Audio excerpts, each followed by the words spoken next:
This is Just Listen, hosted by George Goodman.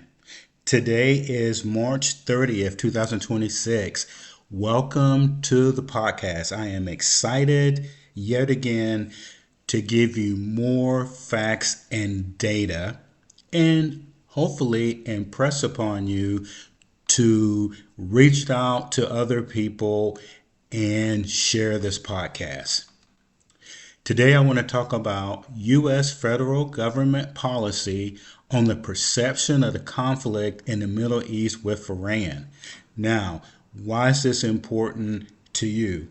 I want to delve into are energy corporations and global Middle East oil prices controlling the outcome of U.S. conflicts? What is the mainstream media telling voters? So, I do a lot of research to put these programs together. I also watch various sources of news shows just to see what they are saying. So, if we look at, and first we have to look at what the federal government policy is and then what the perception is coming from others like the mainstream media.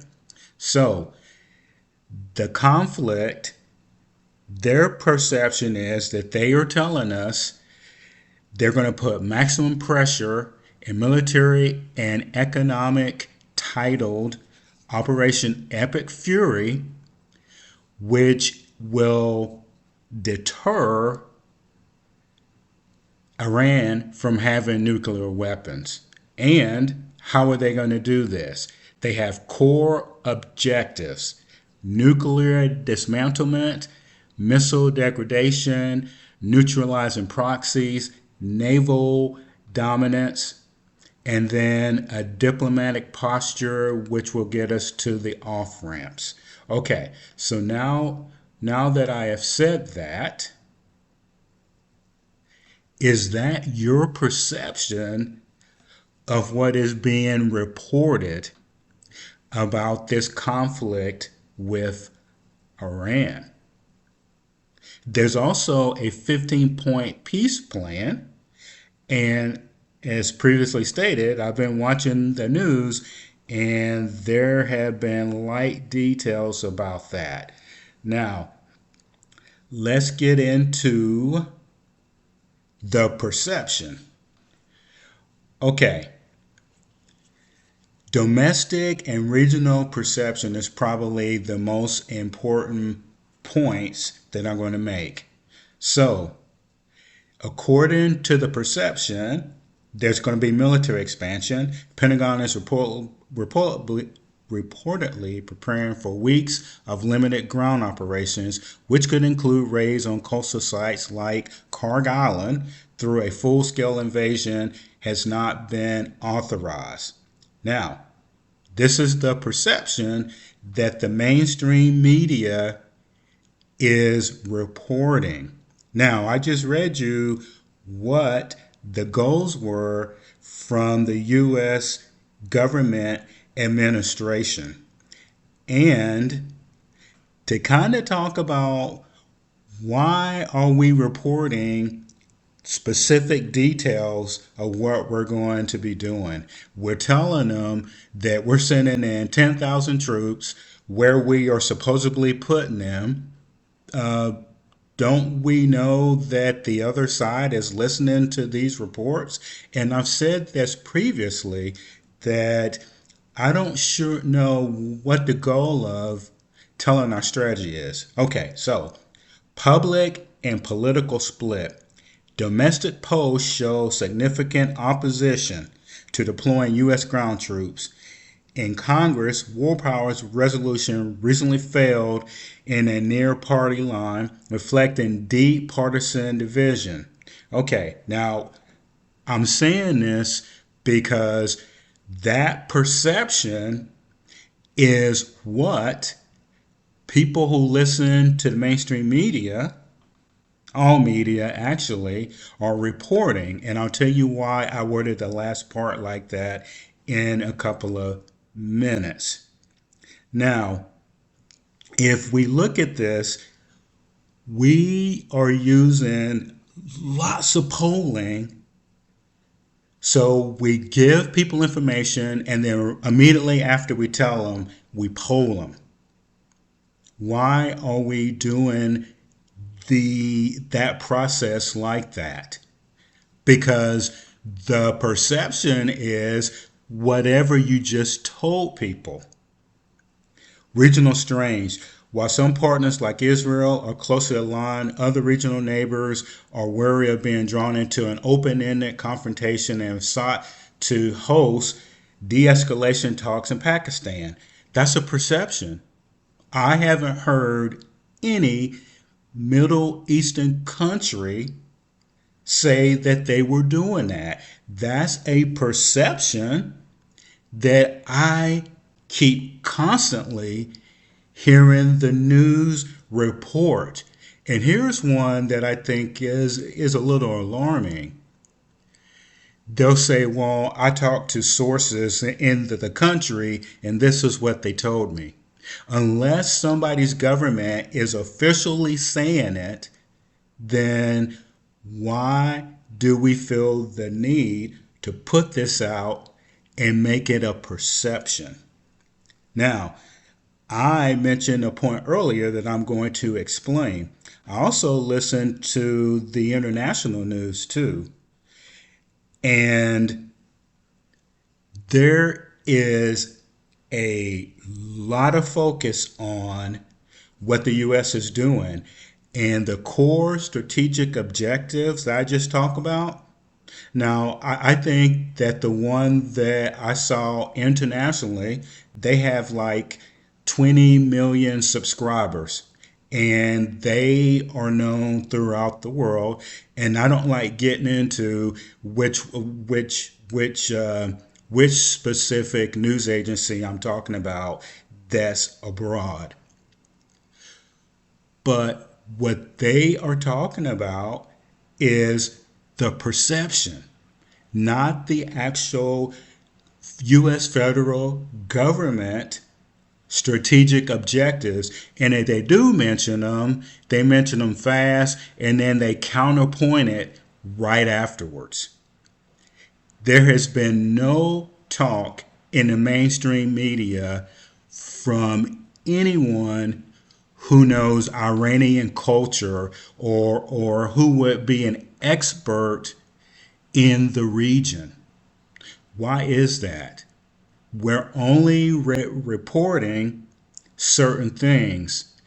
And even internationally, when they talk about gas prices, they are talking about U.S. gas prices in European countries because that's what they are reporting. They're not they talk about the global stock market, but only the US stock market. Why is that? Now, this is a fact. Now, maybe my delivery makes you think that it's an opinion, but it's not. This is how they are reporting it. What's been the outcome? No Kings has spread to Europe. They had them this weekend. Perception. The U.S. federal government policy and the perception of the policy on this one has really turned very interesting from the perspective of it seems to be part of a war strategy by either the mainstream media or the Iranians themselves. I'm not sure who's doing it, but the perception is that we could go into a global recession. That's been said by domestic and international. Inflation on houses could happen. They're also talking about they even brought in farmers saying that, well, they don't have enough fertilizer. Now, I need to remind folks that we are in a global economy. It wouldn't just affect the US, but as I've said, if you watch the mainstream media, it appears that there is a focus on just what's happening in the US. We get less than 10% of actual oil that we put in our cars from the Middle East. Yet our gas prices are spiking, but there is no information of how Europe is being affected. They did mention that in some off remark that in Malaysia they're working a 4-day week and all that stuff, but they didn't really explain why. They just blamed it on the war in Iran.